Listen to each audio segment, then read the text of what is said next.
যা বলুন চেয়ারম্যানই বলবেন আজকে, আমরা কিছু বলবো না। আমরা তো সেটাই চাইবো যে ভোট যেমন ডিজল হয়।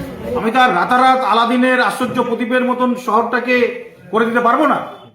পুরুলিয়া পৌরসভায় রুদ্ধদ্বার বৈঠক হলো শোকজ নোটিশকে কেন্দ্র করে।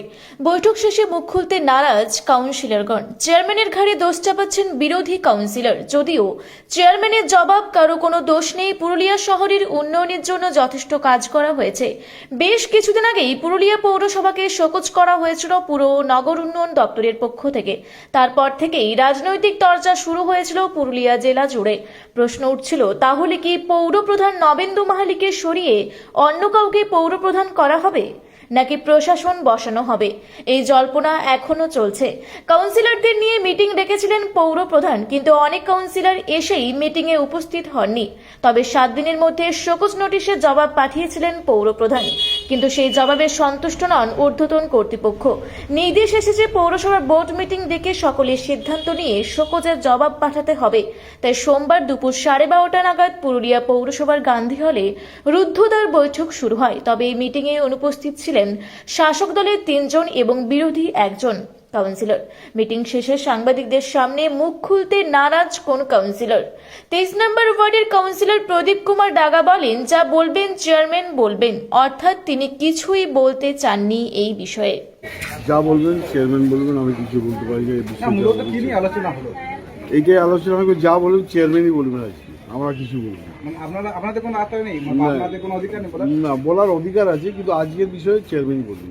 যদিও 13 নম্বর ওয়ার্ডের বিরোধী কাউন্সিলর প্রদীপ মুখার্জি বলেন, এই পৌর বোর্ড উন্নয়ন করতে ব্যর্থ। তিনি এই শোকজের জন্য চেয়ারম্যানের দিকে আঙুল তুলেন। ডিজল হলেই তো ভালো, তাহলে পৌরসভার তো থাকবে, কলম তো থাকবে। আমরা তো সেটাই চাইবো যে ভোট যেমন ডিজল হয়। এখানে কি কি সিদ্ধান্ত হলো আপনার? এই যে সিদ্ধান্ত মানে যেটা নিয়ে চিঠি পাঠিয়েছিল যে জল আর সাফাইয়ের ব্যাপারে, এই নিয়ে আলোচনা হলো। আপনার তো ব্যক্তিগত কোনো কথা? না, ব্যক্তিগত কিছু না। তো এই যে মানে সেটা মানে যে প্রশ্নগুলি তুলে ধরা হয়েছে, তো দায়ভারটা কাজ বর্তাচ্ছে আপনার? আমরা তো বলবো চেয়ারম্যান। শুধু চেয়ারম্যানের একা? হ্যাঁ। আর বোর্ডের? ভোটের কি দোষ আছে? চেয়ারম্যানই হত্যা করতে হবে। তো মিউনিসিপ্যালিটির বাবা তো হচ্ছে চেয়ারম্যান। চেয়ারম্যান কি কারো কথা শুনতেন না? চেয়ারম্যানই কেন? তো আজকে যখন আলোচনা হলো, সব কাউন্সিলরই তো বলার সুযোগ পেয়েছিল, তো সেখানে কি কাউন্সিলররা নিজেদের পক্ষে সাফাই দিয়েছে না চেয়ারম্যানের বিরুদ্ধে ক্ষোভ উগড়ে দিয়েছে? চেয়ারম্যান প্রথমে নিজে বলেছে যে এটার জন্য আমি ব্যর্থ, নিজে স্বীকার নিজে করেছে? স্বীকার করেছে। আচ্ছা, তবে কাউন্সিলররা নিজের কথাবার্তা সব বলেছে। মূলত কি কি বিষয় নিয়ে আলোচনা হলো? ওই তো জল, যেটা নিয়ে রিপোর্ট পাঠিয়েছিল, জল আর সাফাই, ওইটা নিয়ে। যদিও পুরুলিয়া পৌরসভার চেয়ারম্যান নবেন্দু মাহালি বলেন, শহরের উন্নয়নের জন্য যথেষ্ট কাজ করা হয়েছে। এই শোকজের পেছনে রাজনৈতিক উদ্দেশ্য রয়েছে। এটি দলের অভ্যন্তরীণ ব্যাপার। আজ মিটিং এর পর সমস্ত কাউন্সিলরের সিদ্ধান্ত অনুযায়ী আবার শোকজ নোটিশের জবাব পাঠানো হবে। কিন্তু আপনারা সবাই জানেন, 1 এজেন্ডা 431-এ যে নোটিশ এসেছিল, আমরা অলরেডি যে চিঠি পাঠিয়েছি, সেই চিঠি পাঠানোটাকেই বলেছিল যে বোর্ডের মেম্বারদের সামনে রেখে এবং কারা রিসিভ করেছে না করেছে তার উত্তরটা চাইতে বলেছিল। সেটাই আমরা আজকে বোর্ডে আলোচনা করি। সিদ্ধান্ত কি হলো? সিদ্ধান্ত আমরা উত্তর দিচ্ছি। আবার যে চিঠি গেছে সেটা বোর্ডের হয়ে চিঠি গেছে। ওই চিঠি তো চেয়ারম্যান হয়ে চিঠি গিয়েছিল, বোর্ডের হয়ে শুধু চেয়ারম্যান করেছিল। এটা পুরো রেজুলেশন মিনিস্টার পাঠিয়ে দিচ্ছে। এই যে মানে মূল 3টে পয়েন্ট তুলে ধরা হয়েছিল যে নাগরিক পরিষেবা দিতে ব্যর্থ বোর্ড, এটা বলা হয়েছিল। তো এক্ষেত্রে যেটা দেখা যাচ্ছিল যে মানে অনেকেই যেটা অভিযোগ করেছিলেন যে চেয়ারম্যান একতন্ত্রভাবে কাজ করছিলেন, তো কোনো রাজনৈতিক কথাবার্তা নেই। তো আজকে যখন আলোচনা হলো, তাহলে রীতিমতো বোর্ড মিটিং হয়েই সবকিছু পৌরসভায় কাজ হয়। এটা তো একটা প্রশাসন। পৌরসভা মিউনিসিপ্যালিটি অ্যাক্টের রুলসে চেয়ারম্যানের এক্সক্লুসিভ ক্ষমতা পাওয়ার লেখা আছে। আর পৌরসভার ডেভেলপমেন্ট ওয়ার্কটা বোর্ডে সিদ্ধান্তর বাইরে করার ক্ষমতা নেই।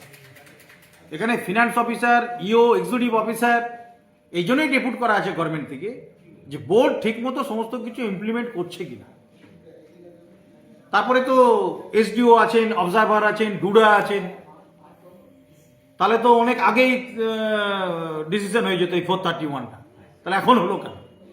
সেই জন্য ওগুলো রাজনৈতিক কথা, ওগুলোর কোনো ইয়ে নেই।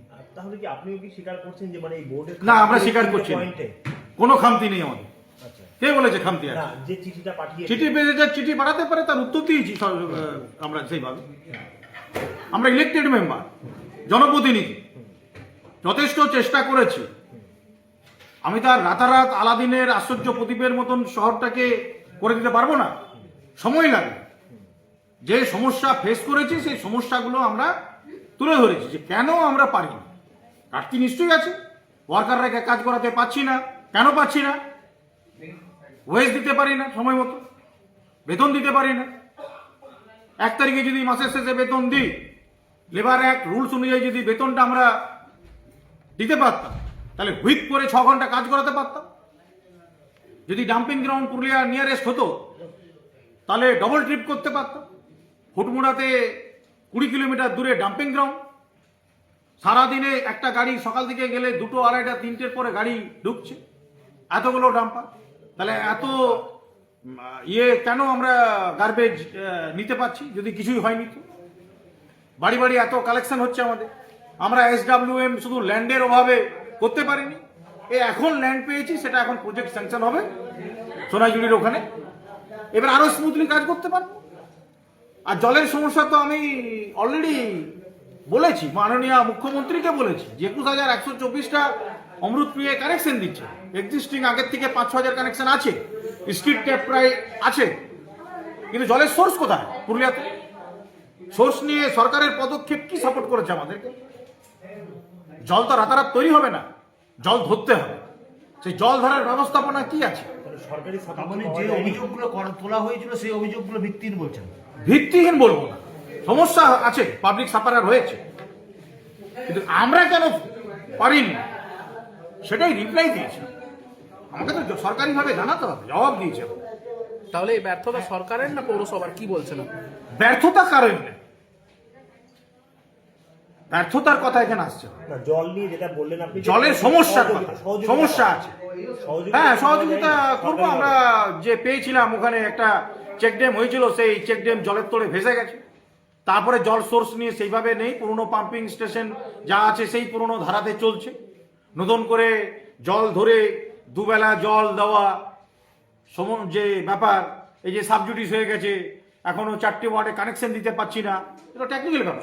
আর জলটা আমাদের দায়িত্ব নয় ডাইরেক্ট পৌরসভা, জল তো মিউনিসিপ্যাল ইঞ্জিনিয়ারিং ডাইরেক্টরেটের হাতে আছে, control by UDMA department, technical support by municipal engineering directorate, তার এক্সিকিউটিভ ইঞ্জিনিয়ার। তাহলে এই নিয়ে প্রশ্ন তুললো কেন? সেটাই তো আমরাই বলেছি, আমি তো উত্তরে দেখবেন আমার দেওয়া আছে সেটা। আমি তো প্রশ্ন তুলেছি যে আপনারা আমাকে ডিরেক্টলি কেন জলের ব্যাপারটা বলছেন, কেন এমইডিকে চিফ ইঞ্জিনিয়ার, এমইডির এক্সিকিউটিভ ইঞ্জিনিয়ারকে বলছেন না, কেন তাদেরকে শোকজ হলো না? এবং 3 তারিখের যে মাস পিটিশন, তার তো কপি আমার কাছে এলোই না। কোন এলাকার সমস্যা, স্পেসিফিক কি? যদি চিফ মিনিস্টার গ্রিভান্সে যদি চিঠিটা আমাকে ব্যাক করে পাঠায়, তাহলে এই ক্ষেত্রে এলো না কেন? কি মনে করছেন? রাজনৈতিক চক্রান্ত? দেখুন, আমি আগেও বলেছি, পুরো বিষয়টাই দলের সাংগঠনিক, দলের আভ্যন্তরীণ বিষয়। না, কিন্তু চিঠিটা যেটা পাঠিয়েছেন, দেখুন, চিঠি তো পাঠাতেই হবে, দপ্তর তো পাঠাবে, এটা প্রশাসনিক প্রক্রিয়া। সরাসরি কি আর বলতে পারি যে বৈঠকে সিআইসি নিয়ে প্রশ্ন তুলেছেন আপনি, সিআইসি দের জন্য এই অবস্থা? না, না, কোনো বৈঠকে আমি এই ধরনের সিআইসি সবাই দায়িত্ব দিয়েছে, যে যতটা পেরেছে কাজ করেছে। উত্তর কি আজকে পাঠাবেন? হ্যাঁ, আজকে তো দিতে হবে, 1 তারিখ আজকে তো আছে। ওই এটা বলেছে চিঠিতে, এখানে তো আপনাদের চিঠিতে বলে দেওয়া হয়েছে যে কি কি পাঠাতে হবে, সেটা পাঠিয়ে দেবো আমরা। অলরেডি একটা রিপোর্ট চলে গেছে, আবার চলে যাবে, ওখানে বলাই আছে মিনিটসের কপি দিতে হবে এখানে, সেটাই বলা আছে চিঠিতে। যে চিঠিটা এসছে স্পেশাল সেক্রেটারি, সেটা পাঠিয়ে দেওয়া হবে। ঠিক।